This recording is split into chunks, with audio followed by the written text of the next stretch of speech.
A note: following advice from Work-Life Imbalance may lead to action being taken by HR, your family, the authorities, or higher powers.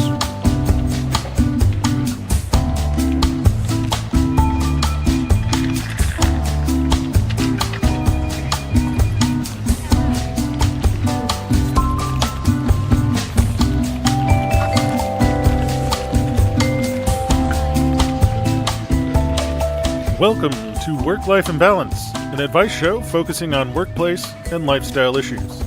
Any resemblance to actual advice, living or dead, or actual wisdom is purely coincidental.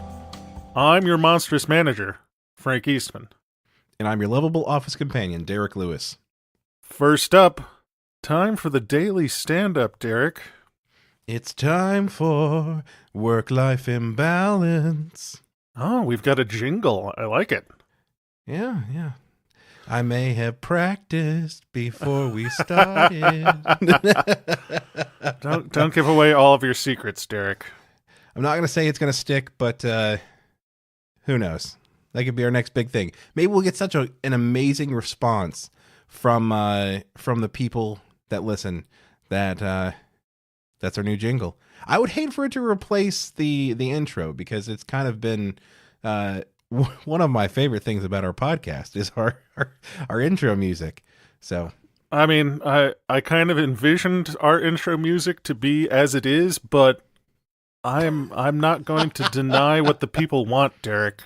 I'm gonna have some sort of like me riffing on top of the bossa nova. There we go.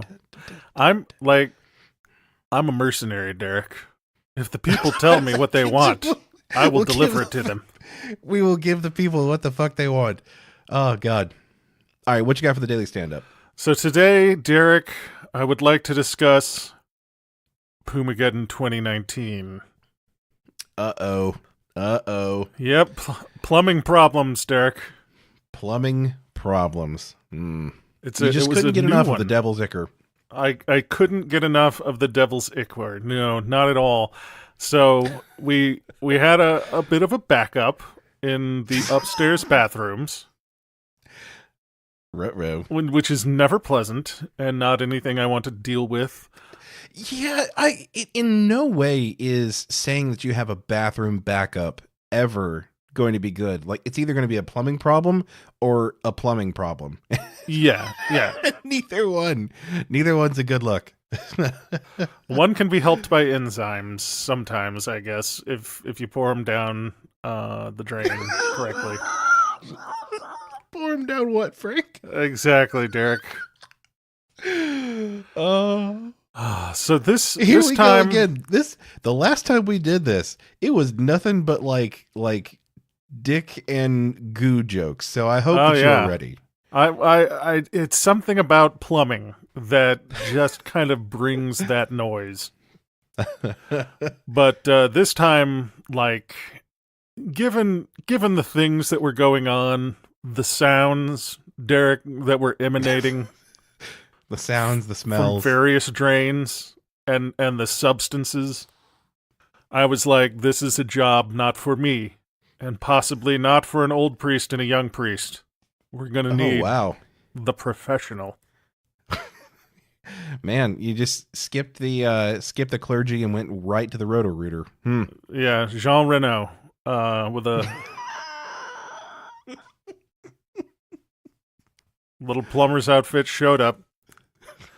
Oh, man. And so, like, I was kind of expecting it to be a deal, but not quite the ordeal that it ended up being.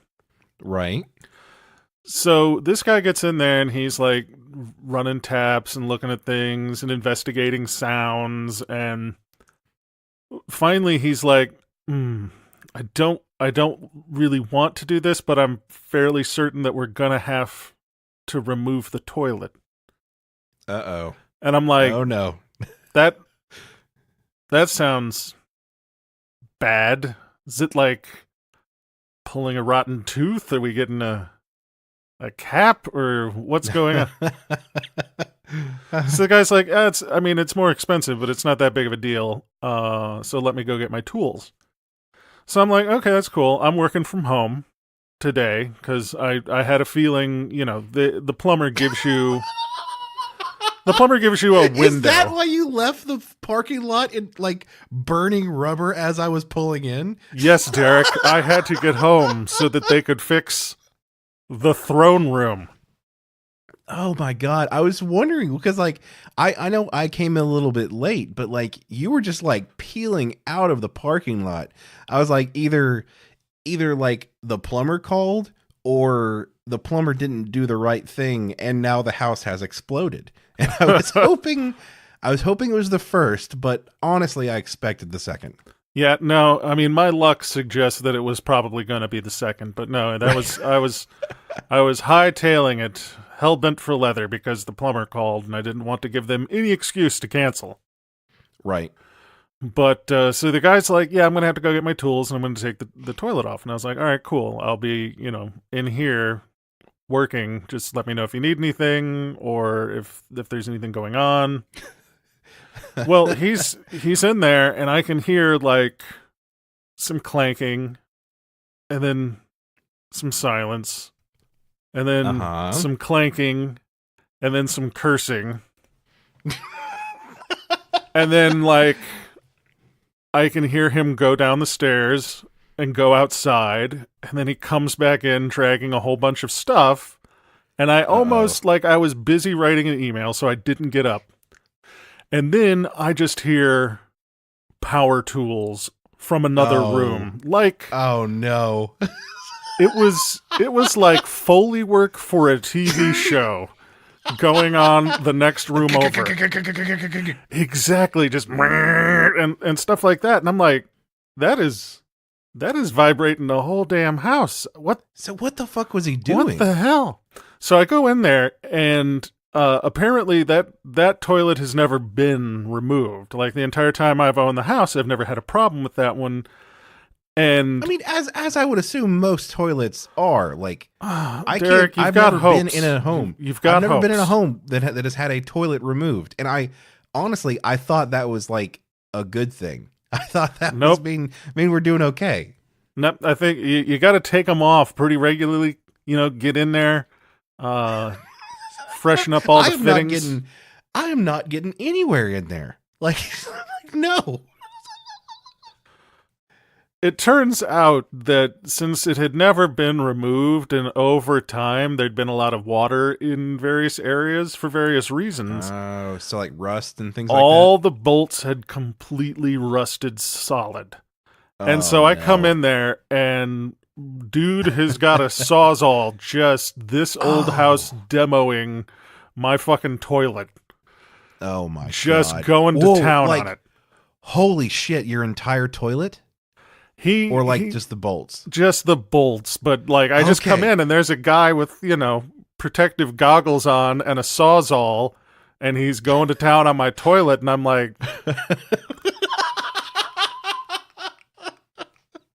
I didn't think it was going to be that bad. Did you? I don't know what's going on. So he like looks up and he's like, yeah, the bolts are completely rusted solid, so I'm going to have to saw these out before I can get it off. So it'll be all right, but it's going to take a while longer. And I'm like, explain it'll be all right, please. Like yeah. You're going to have to be more specific for me to believe that it's going to be okay when you're taking power tools to, I would say, just about the most important furniture in the house. Like, indeed. Everything else we can go a couple days without, but that is the one that must be operational. Well, here's the thing. It had all gone to hell Sunday night. They never showed up. I had called and they were supposed to come out like by 8:15 that night, and I get it. Yeah. I didn't want to call on a weekend. I mean, sure. Because I don't like to be that dude, but at the same time, there were things happening, Derek. When the house is haunted, you have to call the Ghostbusters, even if it's 8 p.m. on a Sunday.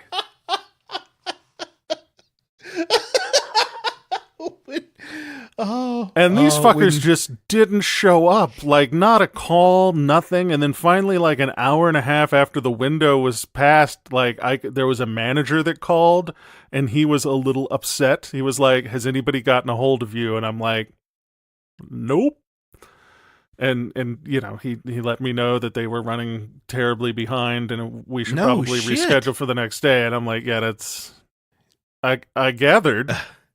It is 10 o'clock on a Sunday night. I assume that you were going to reschedule me. Jesus Christ. So Jean Renault has now sawzalled out the toilet and taken it off and set it aside. And he's got the roto-rooter of, you know, by which the company is named. Mm-hmm. And he's running it through the pipe. And so I knew a little bit about pipes. I've learned a lot more about where the poop goes, Derek, than I wanted to, both from running this podcast and owning a terrible, shitty-ass house. Uh-huh. And so with the John, it goes down and then turns, and then there's a vertical pipe, and it actually vents out your roof so that all the sewer gases will go up and then fly into the air. Okay. As opposed to into the house. Like, that's just how they go. And then there's the down, and when you flush, it goes along, and then it hits that, and it goes to the down position and leaves the premises. That checks out. That's fine. Yep. I'm with you. So dude runs the snake, and the snake apparently takes a wrong turn and goes northward. Okay. And he's like, sir, can I get your assistance with something real quick? And I'm like, yeah, man, whatever. Like, I'm invested.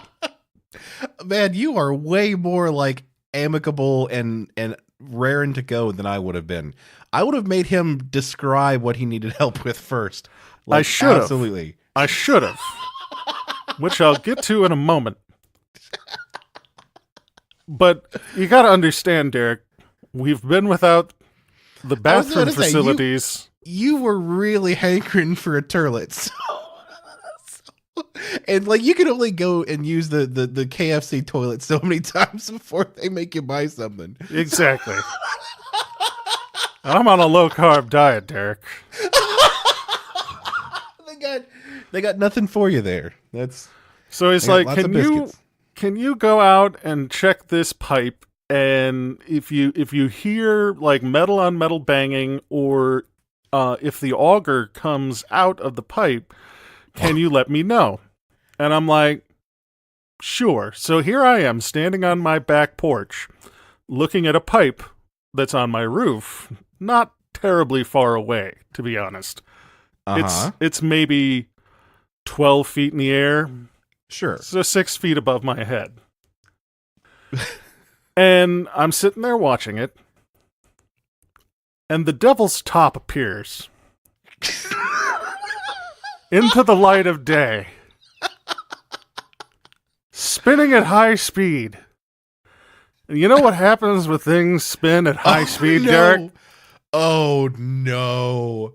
It's slung. Let's just say particulates. Oh God. It was not, I mean, it's not a lot. It's not like I was standing next to the mud pit at the monster truck show or anything. Right. It was just like, I'm looking up and I'm like, that thing seems to be spinning at a pretty good speed. And now there's a couple of speckly bits on my glasses. But at any rate, he backs the thing out, and I'm like, yep, it was going in the wrong direction, my man. You walk in, you look like a can of brown spray paint has exploded. You don't have to say a word.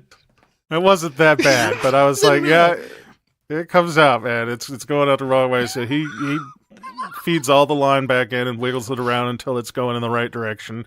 This time he was like, I need to see if it's going in the right direction. And I was like, yes, you do. Fool me once, Shame on you. Oh, Fool me twice. No. No, I did not go back outside in order to witness the emergence of the fucking alien chest burster again out of the roof of my home. Oh.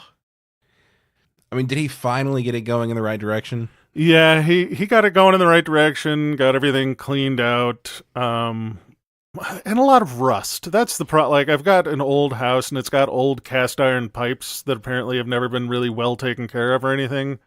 Right, and And not so, like treated or anything like that. Right, and so a decent amount of it is that, the things are rusting from the inside out, which happens, but it's slow, and I'm like, cool, slow, how slow is slow? And they're like, you might need to replace them in about 60 years, and I'm like, cool, let me see, how old is this house? Fuck. Oh, yeah. Right on time for Frank Eastman. Right on time. All right, let us cleanse ourselves of the devil's ichor and go to a question from the internet. It's time for fresh beginnings. Fresh beginnings. Fresh beginnings. Let's say one has been self-employed for over a decade, yet since business is slowing down in that field, they want to re-enter the workforce. How do you suggest going about it where one doesn't end up managing a fast food restaurant? From Anonymous in Annapolis. This is kind of a tough one. And I mean, personally, it's not something that I have encountered. Because, I made my mistake, 10, 12 years ago with my chosen profession. And I have been allowed to stay with it. So I will continue my mistake until I die. But for others that have either made the mistake and then decided to switch, or like you said, things have dried up. What do you do to reinvent yourself that doesn't reinvent you into a fast food cook? I had given some contemplation to this in the opposite direction. Like going from I've been basically, since I exited the college industrial complex, I entered the workforce. And I had been giving thought, not unrecently ago, to sort of branching out into my own thing. Okay. But then I started running the numbers, and I was like, even if I'm successful at this, there'll be a certain amount of time in which I will both have a mortgage and make bupkis. Right. And these two things, they don't mix very well. Traditionally. I mean, not in my experience. So you've been thinking about, have you been thinking about reinventing yourself, or just, harnessing your own power for yourself? I mean, I'm always thinking about reinventing myself, Derek. Shedding this pupa and emerging, God, fully formed into the light of day as a beautiful butterfly. Of all the words that you could have chosen, I mean, cocoon would have sufficed, but you went to fucking pupa. Like, that's the worst, the grossest version of the dormant states of insects. Like, well, I don't think nymph would have been appropriate, Derek. Well, but I think the visuals would have been very, very pleasant. Like, you kind of, it does have that kind of like fairy quality to it. So I can see you just like frolicking through the forest. I don't know. That's me, Derek. I'm a big frolicker. I knew that when I first saw you. I pegged you for a frolicker. But how to go in the opposite direction? That's the question we've been asked. So I mean, I think the question is primarily like, do you want to like re-enter the field working for someone else? Like, do you want to go into the same field working for somebody else? Or do you want to like completely reinvent yourself altogether? Because I can see one being far, far easier than the other. A decade and then trying to reinvent yourself where you haven't necessarily been, collecting a lot of work experience. That's going to be difficult. I would say if you've got a decade of self-employed business, you enter the same field but you pitch yourself as a transformation agent. So you become a consultant for the thing that you used to do by yourself? Exactly. I mean, this is something that we see all the fucking time. Like, essentially, there's like in our field, like there's a career path. There's it splits into one of three things. You become or you stay a software developer, you become a manager, or you become like you said, a change agent consultant. Somebody that goes around and gets paid a shit ton of money to talk to other teams that are now doing the thing that you used to do. And that is extremely lucrative. Like, far more lucrative than I would have thought. Like, oh yeah, the amount of money that these people rake in is insane. Like, if you've been self-employed as a baker for over a decade, you don't keep baking cakes. No, there's no money in actually baking cakes. What you do is you go around and you reform bakeries. Efficiency is up. Waste is down. You know how to turn a failing bakery business around. So I think you're onto something more than just the goof, because take a look at Gordon Ramsay, who is one of the best cooks in the world, one of the most successful restaurateurs in the world.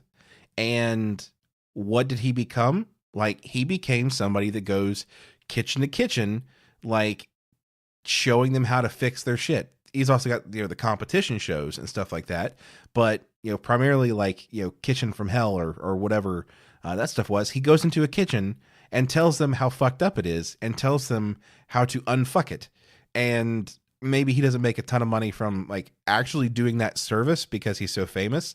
He gets money from the TV show, but somebody who is actually performing that service for pretty much any industry of that nature, I would say that's probably, there's really no more discussion. Like, we have figured it out.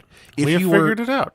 If you've got 10 years of experience in being the school janitor, you rebrand yourself, and now you've got a television show, Middle School Bathroom from Hell, where you come in and you reform the whole custodial services for a local school district. You've got the kids. It's got the feel good human angle factor, right? It's got that slight gross out factor that makes for great television that people are just going to keep watching. Where you're in there and you're just like, you're scraping up something off the bathroom floor in the boys' middle school bathroom. And then it's got the then it's got the transformation story. I can totally see that. And the thing is, like, a lot of janitors that I've come across, growing up and stuff like that, they were all very kind and very nice people. So, like, that's going to make for a very heartwarming finish. Once they reform everything and things really turn around and the bathrooms become super clean and, there's no more gum stuck under every single desk, then they really get into the personal story of the janitors, and they'll do some like big grandiose gesture. Nothing's coming to mind for what they could do for the janitors, but like buy them a new car or like pay off their home or something. Yeah, like some like big grandiose gesture. That'd be heartwarming TV, Frank. Man, I'm on board. Like, if people listen to this, they've got it made in the shade in terms of like new television products. I mean, we're just coming up with them left and right, man. That's what we do. I mean, that's kind of the story of our podcast. I think, Derek, we're going to have to rebrand. We're going to have to change the show. We're going to become pitchmen. You want to go to Los Angeles with me? No, but I mean, I like the pitchman idea. Just maybe somewhere else. Like that's where the lights are, Derek. How about we get true. An issue from the internet while we think about it? That's a good idea. You might say that's a good pitch. All right, so this question or this issue, it's a bit of a lengthy one, but I promise you the payoff is worth it. The title is I've killed my colleagues' characters during an RPG session. Now they won't talk to me, by Anon. And not that there wasn't a name, they just chose to name themselves Anon. He says Anon, but we know who it is, Doug. Oh, God. All right. Fuck you, Doug. Seriously, like a preemptive fuck you, Doug, is absolutely called for. I'm a software developer, and I've been with my current company for about 4 months now. I've started spending most of my break time with a group of colleagues who share similar interests, mostly board games and RPGs. To give some background as to how close we were, we generally ate lunch together, spent most of our extra break time chatting about random stuff, etc. We also met once or twice after work to play board games and share a beer. Hopefully not like actually share a single beer. Just one. Just one a beer. Single Rolling Rock. One single Stella Artois. They were fancy. See, I see. You get the fancy beer. Then you can share split it.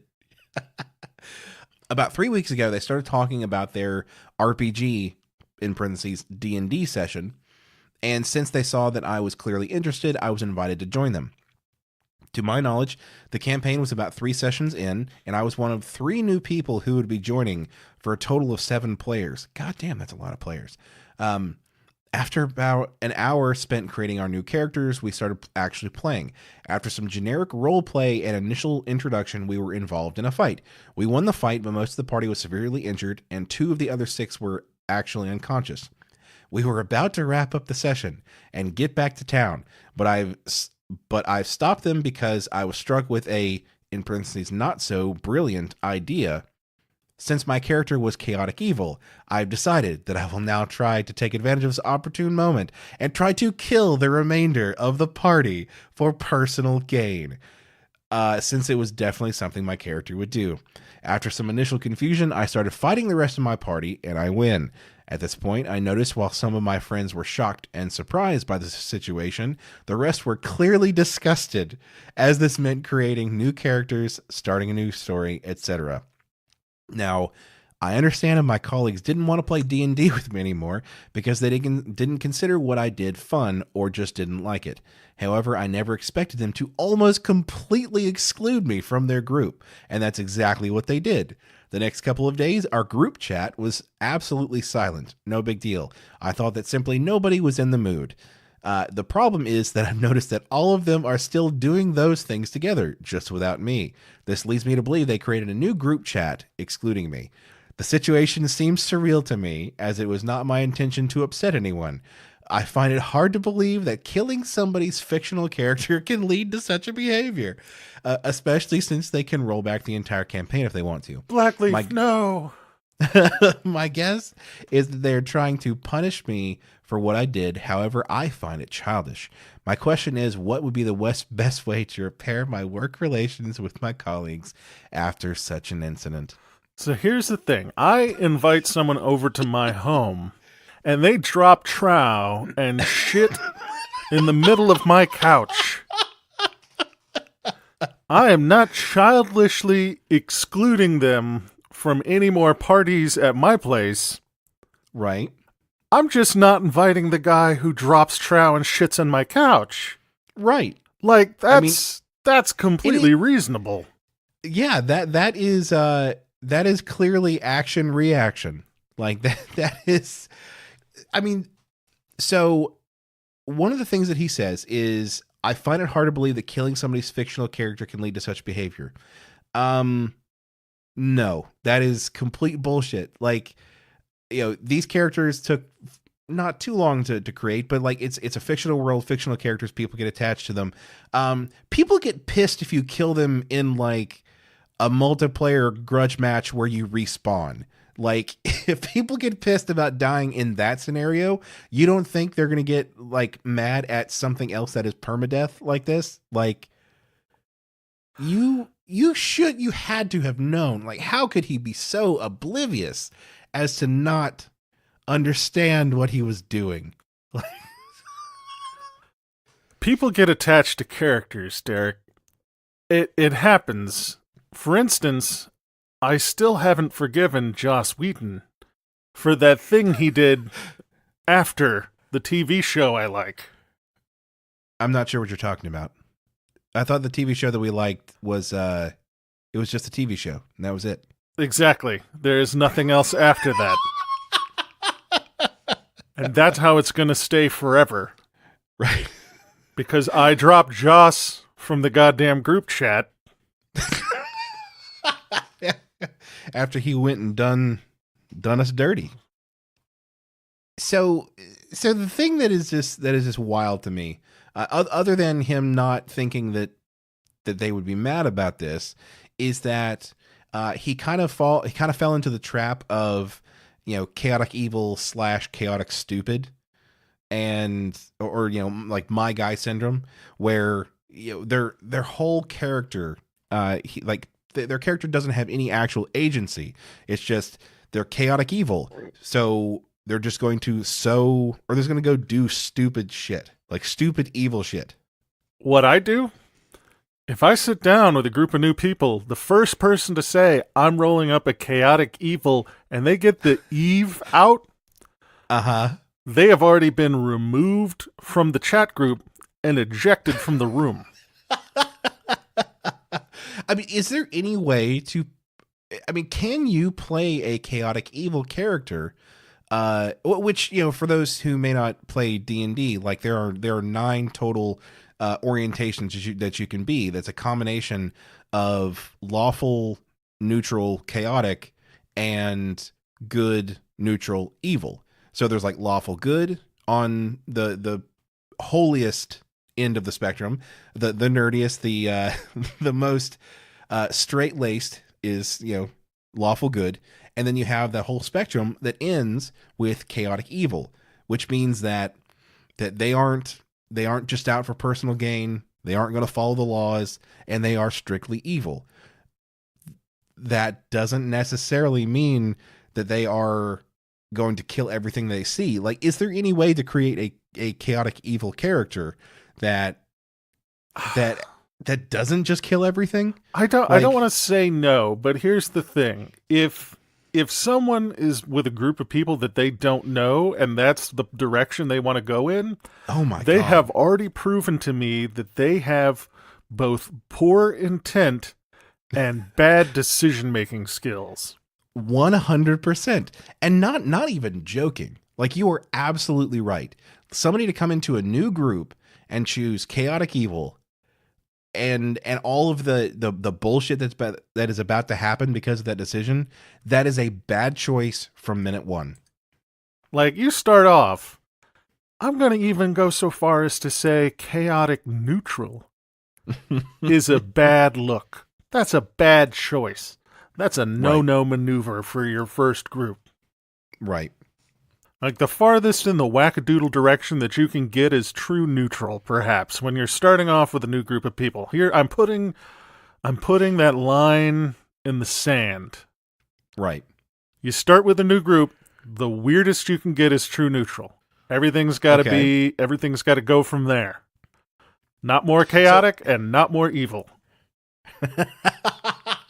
So it's not necessarily, it's not the evil part specifically, and it's not the chaotic part exclusively. It is the basically you're saying that you can't be chaotic if you aren't good, because any semblance of chaos that is absent of goodness is going to end in somebody getting mad and somebody flipping the table at some point because of a dumb fucking decision that character made, for sure. Frank's rules for living. So, okay. So this guy, he goobered it up real bad. Like, in no uncertain terms, I believe, looking at the question or the answers to this question, dude got roasted. Like, dude got lit the fuck up. So what can we say to him of how to heal that relationship that is clearly so broken for the heinous acts that he has committed? Maybe your some sins. sort of like food-based apology. Yes, a food-based apology. You're gonna have to bake memorial cakes for every single character that fell during this incident. And with this, like, it sounds like there's at least 6 of them.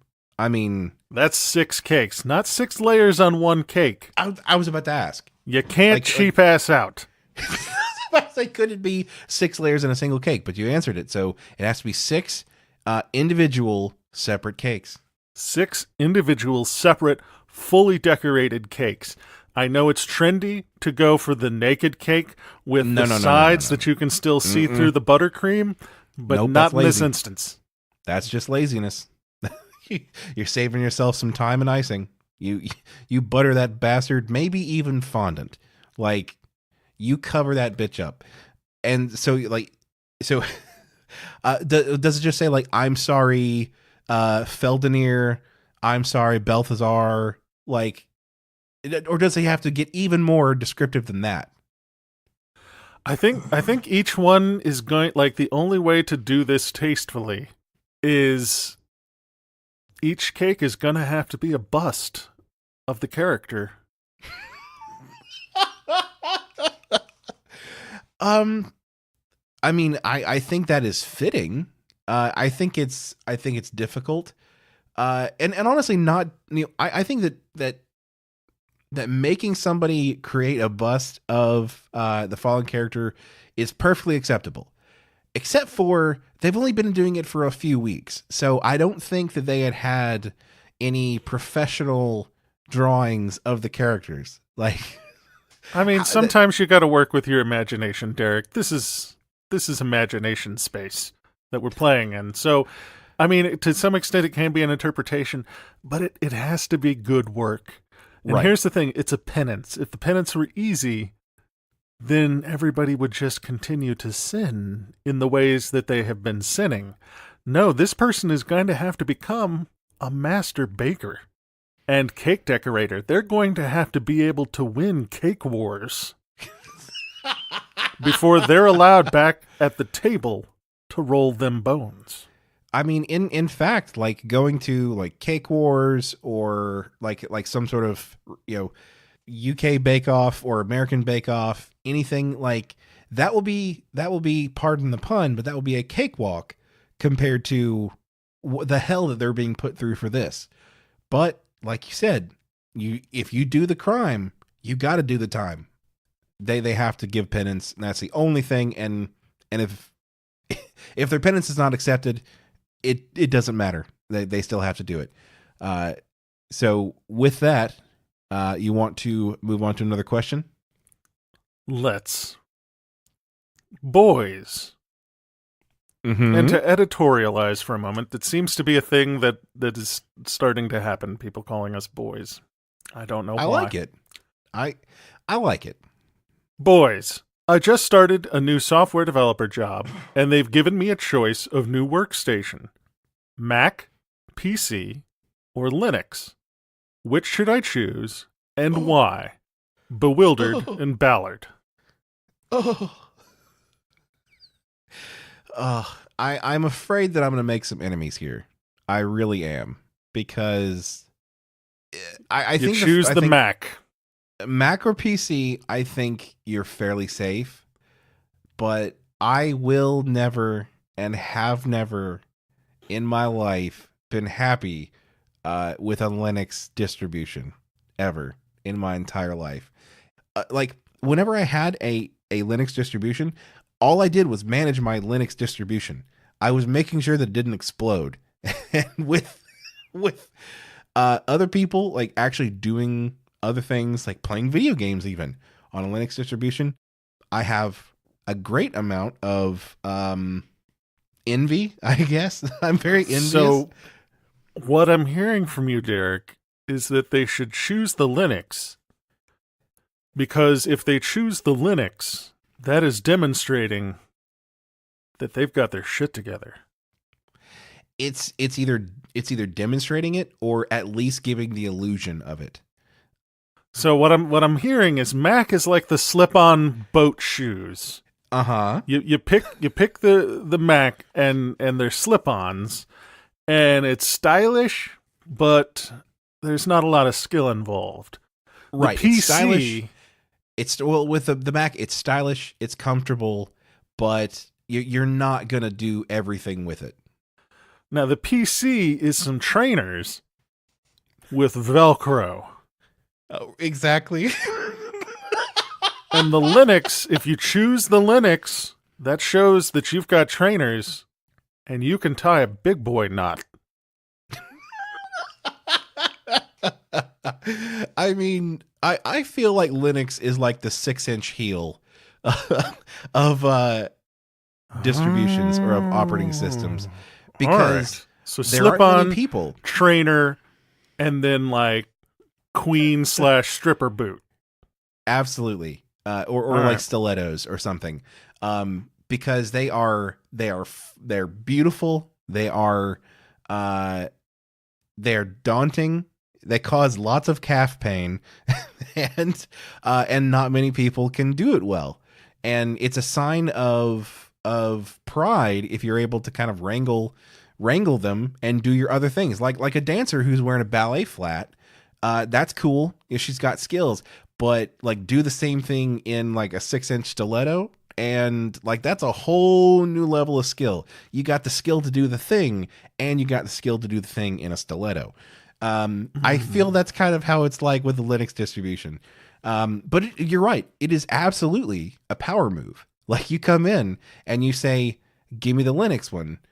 And then you'll have to be sure you're not expected to do anything meaningful for the next like 2 weeks while you crash course. Well, you learn how to walk again.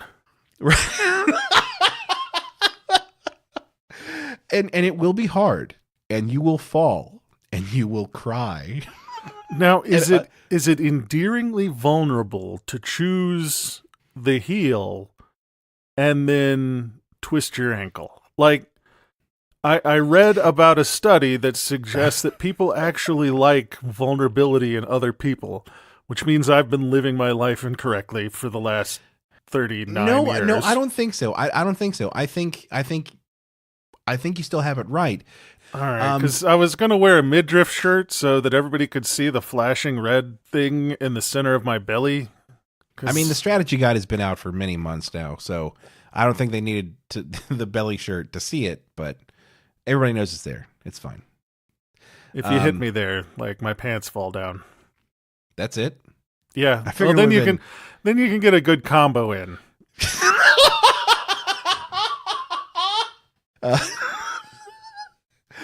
But no, I think that how endearing, like you said, twisting your ankle on a Linux distribution would be is how many people see it and who sees you. Like if you're doing this in front of the entire company and you fall and you twist your ankle, probably not a good look. But if you fall in front of somebody who is a Linux guru and is kind-hearted, then you have like the beginnings of like a rom-com, and they may take you under their wing and teach you how to Linux. Maybe not. So you get that person, but then you go straight for the Roxanne. Okay. You get an earpiece and you have them walk you through setting up the Linux box. I feel like we've done this before in a different scenario, but a similar setup where we have somebody feeding information. It works if it's somebody outside of the company that doesn't already have something to do. Like if somebody's on vacation or on sabbatical, you could get them to do it. But it's going to be a bad look when their productivity drops to 0 and yours is only slowly climbing. I mean, the Dvorak is a classic maneuver, Derek. Like that's why we come back to it. Oh, yeah. So I think the chance of failure is high, but if you can wrangle Linux, I think you will gain the respect of everybody in your office. I mean, not for good reasons. It's kind of like going to prison. Everybody respects you for taking out the biggest guy there.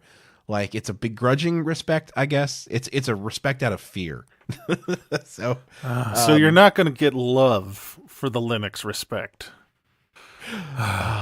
Want to go to a issue from the internet? All right, now I feel this next question is something that both of us can relate to, so I feel it's going to be right up our alley. Maybe not that we have an answer for it, but we can commiserate with the question asker. What do you do if you are accidentally following someone by relics? With an X, not with a CS. X. So is this one of those situations where you're walking along and the person's walking along and you're walking along and they're walking along and then you realize they're looking over their shoulder, so you start looking over your shoulder and there's nobody following you and it dawns on you, oh shit, That you is the creeper. I'm following them. Imagine this: you're a male in their late 20s. It is dark, and you're taking the shortest route to your home car or llama. Oddly specific. After some time, you realize that you have been following someone. To make it worse, the someone is a young woman walking alone, and she looks nervous because you have been following her. Usually, I take the easy option and just change sides, but now it is not always an option with narrow roads, or if you're going somewhere where you can only get by going on the same road. And sometimes they end up on the same side of the road anyway. I have also just tried walking faster so that I could pass them, but I quickly learned that was a terrible choice.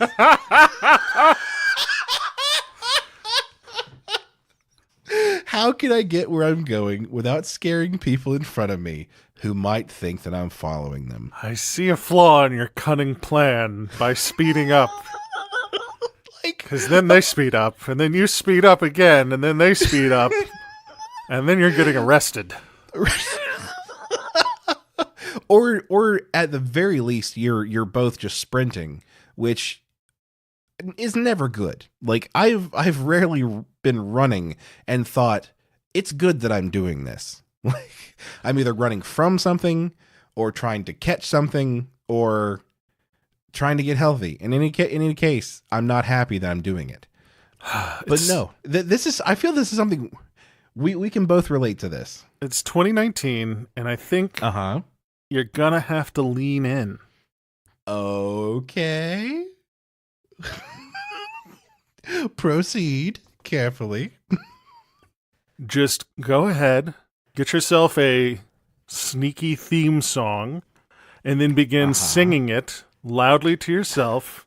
Na na na, dun dun dun dun dun dun, and then begin very obviously tiptoeing from shadow to shadow. Do you have some sort of like cloak or hat or anything in your bag for just such an occasion? Yeah, I think we're gonna have to go ahead and we're gonna have to pack our backpack for this. This is when you get the hat with the wide brim and the cloak, the cheap one. You don't go too expensive into this. Because you're gonna have to fold it up. Like it's not gonna be something that's like quality fabric. Like you want like just cheap cotton. It's going to be wrinkled to shit anyway, so you might as well go for the polyester Dracula cape from the Halloween store. Although that might send a mixed message, I feel. And then you just whip that out, draw it up around yourself, start singing your theme song for sneaking along, and turn it into a game. I'm concerned, because I'll be honest, Frank, that sounds like a real good way to get tased or pepper sprayed. I mean, I'm not wanting to poo-poo on your idea because it's charming and it's clever. We all have to endure some pain for our art, Derek. Well, in that case, I'm all for it. Like then I'm fine. As long as you know that some sort of physical harm will come to you, but it may be worth it. But no, this has happened to me on more than one occasion, and I am hyper aware of when it's happening. Maybe not as much as I should. Like maybe there are some cases where this happens and I don't think about it. But most of the time when I am walking just near somebody smaller, like anybody that is small and seems like my the sheer size of me is intimidating, I will go out of my way to like look less so. Like I don't know, maybe I'll like talk or something because I think that would be enough to just assuage any fears whatsoever. Just like I guess talk on the phone. It's like, hey y'all, what's going on? It's just pretend to get a phone call. Start talking about all those puppies that you are fostering. This is good. That's good. That's good. How all you the just puppies- got off your shift at the soup kitchen. right. That all the children in the kid cancer ward really enjoyed the show that I put on. All that. Just Which, since you're basically wearing the cape, will help tie things together. No. We don't have to have the cape. We can. With mine, we didn't have to have the cape. I mean, I hate that this happens sometimes. Like it just so happens to be walking behind somebody and they think that you are a stalker. I mean, honestly, they have like they have nothing to lose by treating you like a stalker because like if you are a stalker, then they're doing the right thing. If you're not a stalker, you didn't care what they were going to do anyway. So like either way, sure. If I'm walking near anybody and they treat me like a stalker, I'm not saying it's the right thing to do. I'm just saying. I'm just used to people crossing the street to get away from me anyway. I honestly don't notice when this is happening or has happened. And maybe Really? that's my bad. Yeah, I'm like, I can't put my finger on a time in which this has happened, and I have to assume it's because it has. And I just have been too oblivious to notice. Yeah, I think you're right. I think it's one of a couple things. Either they heard you talking about nerdy things and they were like, he's big but he's harmless. Or they already crossed the street to completely avoid even distant proximity from you. I'm thinking one thing that I might do to diffuse the situation would just be to yell out, okay, now you do me, you stalk me.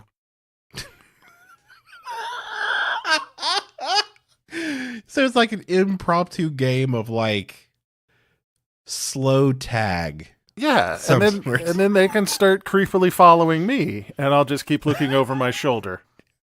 It's not bad. Alternatively, you could also just like yell out, I'm not a creeper. Yes, I feel Derek, that- but wouldn't a creeper say that? Oh no, Hmm. my plan. No wonder people have run away from me so fast. I'm just trying to tell them that I'm not a stalker and or creeper. And for some reason, they just run faster. Wait, ma'am, stop. I'm not a creeper. I promise I'm not a murderer. But no, you're right. That is, come to think of it, that is what a murderer would say. Should have thought through my plan a little more. I think the only other choice you have is to stop in your tracks and call an Uber. Even if you're like a block from your own car. I honestly like the extent to which I would go out of my way to avoid a situation like this. I would probably do that. Like I would either call an Uber and let them take me the extra half block to my destination, or just like stop. No, here's what I actually do. Like if I notice that I'm walking behind somebody and they're like taking notice, if we're like on a street that has shops, I will just like hang a right and go into a shop for a while until they are, far off in the distance. I mean, I don't really think I want any of the products in the Extreme Bondage Collection store that I went into, but I learned a lot. You can always pick up a little something for yourself, Derek. Or Anywhere you go. for myself or for my closest friends. I'm thinking if you've got this going on, one way to appear less threatening is to start singing a Michael Jackson song from his 80s period and dance walking. It's hard to be afraid of someone who's dance walking. That is true. That is absolutely true. I have never seen somebody dance walking towards me and even remotely been afraid that they might harm me. But see, the problem is, now that you've said that, like, all the stalkers out there are going to start learning how to moonwalk. And, and before you know it, they're going to be, quite impressively catching up to their victims doing the moonwalk. And then also, I guess you can't sing bad. No. And Thriller is probably a bad Beat It. choice. Can't. Beat It's not great. Not great. Smooth Criminal.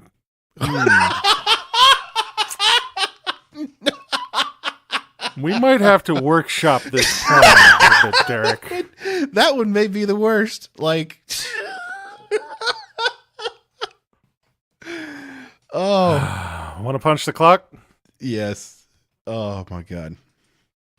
All right, before we go, send us your questions. Frank, you like questions, don't you?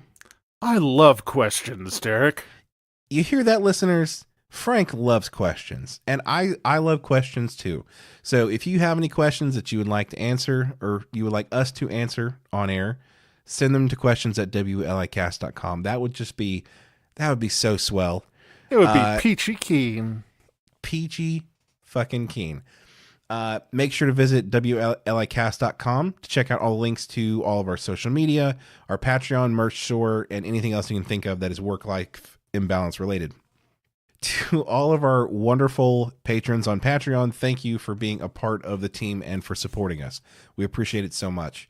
To our listeners who aren't supporting us on Patreon, consider doing so, as it'll help us do more and do better, and you'll also pick up some cool perks like swag, shoutouts, and t-shirts. You can check it out at patreon.com/WLIcast.